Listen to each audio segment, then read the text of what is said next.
associations d'usagers vont intervenir. Nous vous donnerons la parole après et nous enregistrerons le soutien éventuellement des élus, en particulier ceux d'Aulnay qui sont présents. Éventuellement, nous noterons la présence ou le soutien d'autres élus s'ils nous le disent.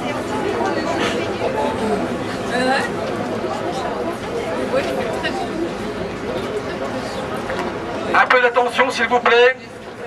Monsieur Amédro, un peu d'attention s'il vous plaît.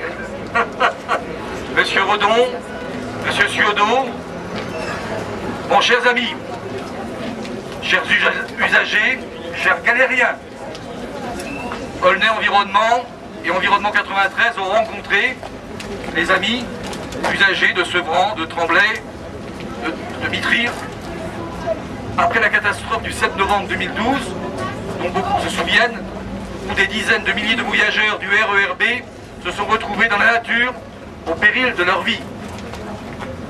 En mars 2012, un rapport parlementaire sur les RER, présidé par Daniel Goldberg, a été publié qui dénonçait la saturation des RER.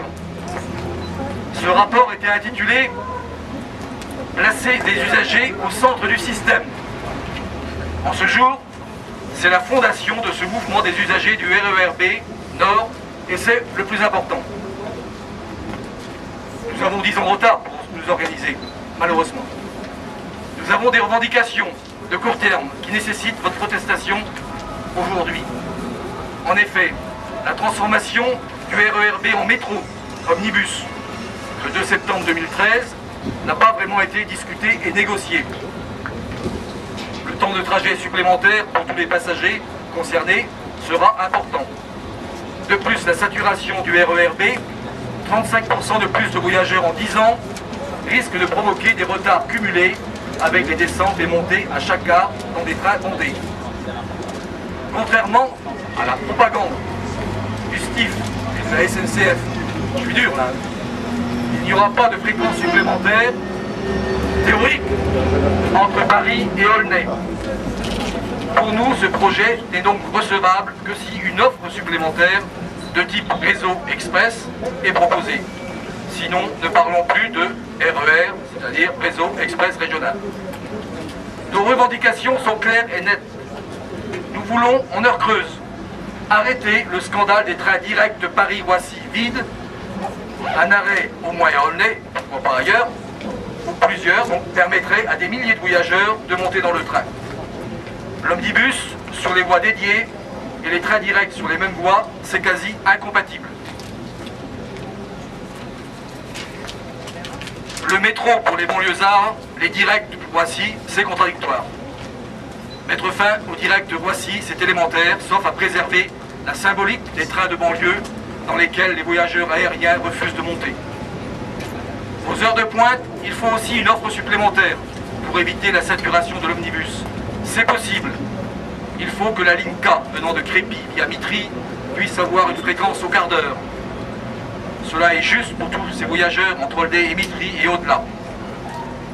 Depuis un an, nous nous battons sur ces points. Nous avons écrit à ce sujet à Jean-Paul Huchon le 3 mars 2013. Nous n'avons pas de réponse. Nous avions eu un courrier du député qui a soutenu ces deux demandes précises. Nous avons eu aussi récemment un courriel de Pierre Cerne, qui est le vice-président du conseil régional en charge des transports, qui nous a écrit, écoutez bien, ces demandes me paraissent à la fois légitimes et raisonnables.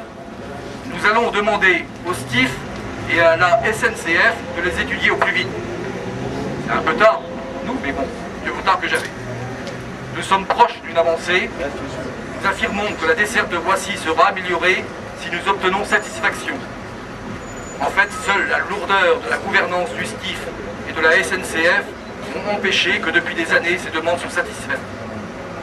Ces demandes sont dans l'intérêt général du quasi-million de voyageurs du RER B, dans l'intérêt aussi des usagers de Drancy et de Blanc-Ménil. Le prix a été énorme pour tous les usagers méprisés depuis trop longtemps. Aujourd'hui, les usagers sont debout et se battront jusqu'au bout sur ces points et tous les autres, bien sûr.